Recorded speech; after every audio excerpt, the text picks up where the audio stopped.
गुरुर्ब्रह्मा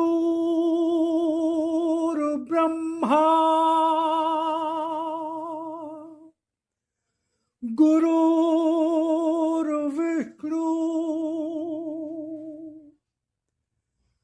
गुरुर्देवो महेश्वरा गुरुर्साक्षात् परब्रह्म तस्मै श्री गुरुवे नमः।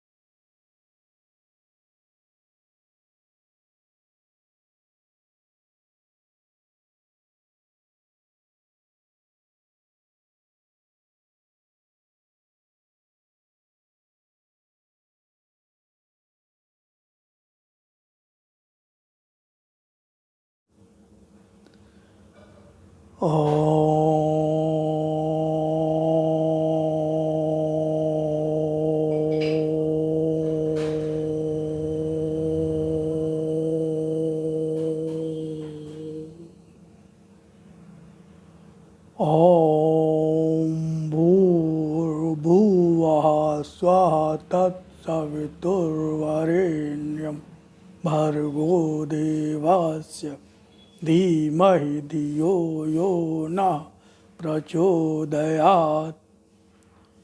हे प्राण स्वरूप, दुख नाशक, सुख स्वरूप परमात्मा, मैं तेरे उस अनिर्वचनीय तेज का ध्यान करता हूँ जो आनंद देने वाला है। हे प्रभु, मेरी बुद्धि को, मेरे कर्मों को अपनी ओर ले चल। ओम ओम ओम।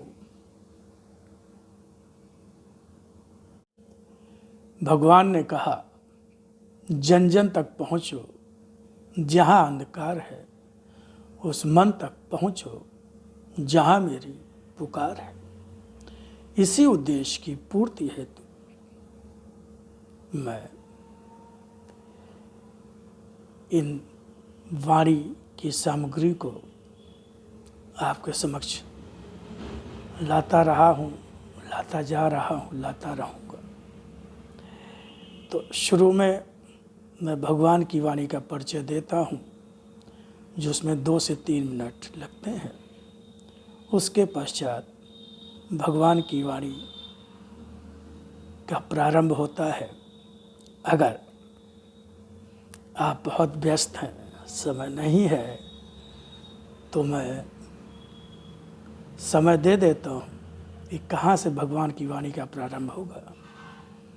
तो समय का अभाव होने पर आप वहाँ से उसको सुन सकते हैं, अन्यथा मेरा तो निवेदन आग्रह होगा कि आप उसको पूरा ही सुने। ओम ओम ओम राम।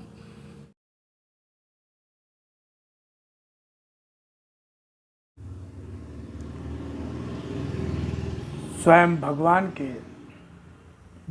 की वाणी और अपने लिप रूप दर्शन के संबंध में क्या कहा, पहले उसको सुने, फिर आगे भगवान की वाणी को और सुने।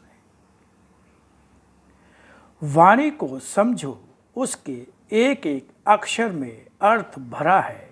कोई भी शब्द, कोई भी अक्षर मात्र भाषा का खेल नहीं, यह शक्ति है। वाणी है मेरी, जिसका रूप साधारण नहीं, जिसकी प्रामाणिकता को तलाशने अन्य कहीं नहीं जाना होगा, फिर भी उसके अक्षरों में मेरी वाणी का विश्वास लेकर, उसके रूप में मेरी शक्ति के दर्शन का विश्वास लेकर ही डूब जाना होगा। तभी पहचान सकोगे मेरी, तभी पहचान पा सकोगे मेरी, तभी पहचान पा सकोगे मेरी। इसी तरह आज भी तुम्हारा आराध्य भगवान ने, जिस तरह से भगवान श्री राम, भगवान श्री कृष्ण आए और उन्होंने असत्य धर्म का नाश किया, जब प्रभु श्री राम आए तो रावण मारा गया, जब भगवान श्री कृष्ण आए तो कंस और उसके सारे संगी साथी मारे गए। इसी प्रकार भगवान कह रहे हैं, इसी तरह आज भी तुम्हारा आराध्य फिर आया है तुम्हारे सामने। इसका रूप आज है वही जो पहले भी और सदा से ही पिता के रूप में, भगवान के रूप में कहते और पुकारते रहे हो अपने कष्ट भरे क्षणों में। और इस रूप में भी दर्शन जो मेरा है उसका प्रयोजन भी वही है। लिप रूप में मेरी शक्ति का यह दर्शन किस तरह सारे युग का असत्य और धर्म समेटकर सत्य और धर्म का प्रतिष्ठापन करता, स्वयं ही देखना। तो ये भगवान ने अपने जिस रूप में वाणी आई उसको भगवान ने अपना लिप रूप दर्शन कहा, और फिर उसी का हिंदी अनुवाद उसको भगवान ने अपना भगवान की वाणी कहा गया, जो भगवान ने उसको अपना शत रूप दर्शन कहा। अब आगे सुनिए भगवान की वाणी बहुत ध्यान से।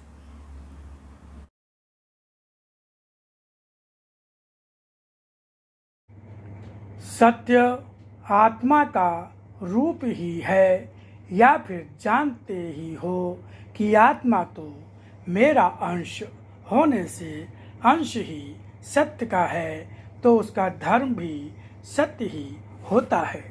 जब मनुष्य भक्ति, पूजा या साधना करता है तब वह सत्य असत्य जैसी बात कुछ सोचता ही नहीं। केवल संसार में भक्ति, पूजा, साधना या व्रत, उपवास आदि जो शब्द सुनता आया है वह उसी को उसी के अनुसार पालन करता है जो उसने संसार में देखा, सुना या समझा होता है। जीवन जो सत्य के कारण से ही होता है उसकी तो बात ही भुला देता है।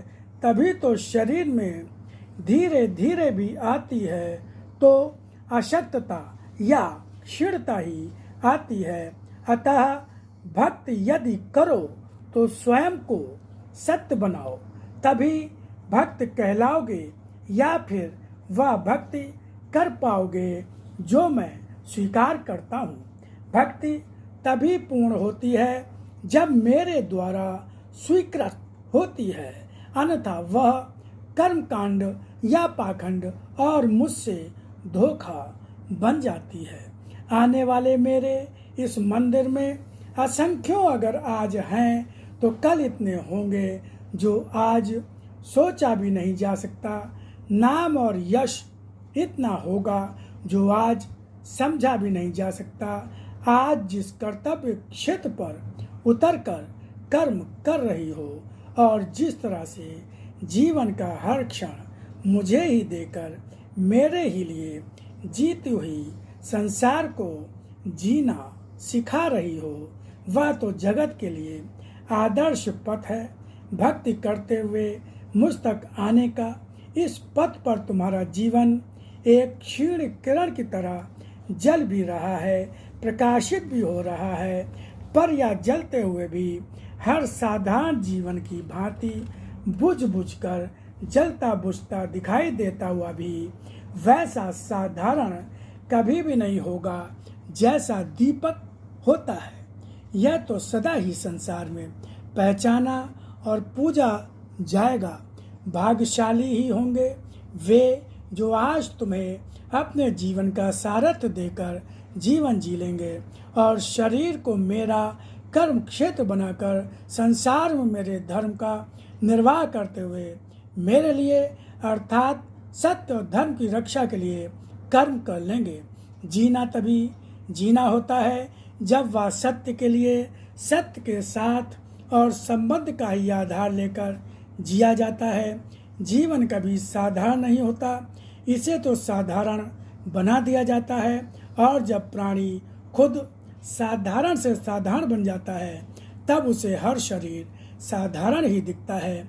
जब सूर्य को प्रतिदिन मनुष्य देखता है तब सूर्य में उसे मैं नहीं दिखाई देता, सूर्य मात्र सूर्य ही पता चलता है।